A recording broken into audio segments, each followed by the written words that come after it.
ओय इकडे आईला हा दादा आला वाटतं.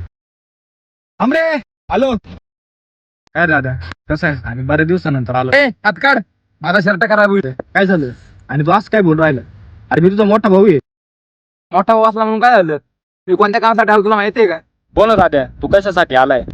मला बाकीचं काय माहित नाही, मला आपल्या शेतीची वाटणी करायची. अरे दाद्या तू तरी शहरामध्ये कामाला आहे रे, मी तर एवढ्या एवढ्या जमिनीवरती पोट भरतोय. ए दादा मला बाकीचं काय माहित नाही, मला शेती विचार लागतोय. ए दादा तू सोड. दादा काय झालं? अरे विसरत का तुम्ही? तुमच्या बापाची शेवटची इच्छा होती तुम्ही दोघांनी सोबत राहू, आणि तुम्ही असे भांडणं करते. लाज वाटायला पाहिजे तुम्हाला. दादा चुकलं माझं, खरं सांगतो. एवढ्या एवढ्या जमिनीसाठी मी तुझी गच्ची पकडली रे, ते मला माफ कर दादा. अरे दादा ही जमीन तर खूप छोटी गोष्ट आहे रे तुझ्या पुढं. तुझ्यासाठी माझा जीव आहे रे. दादा जमीन राखायची असते रे, विकायची नसते.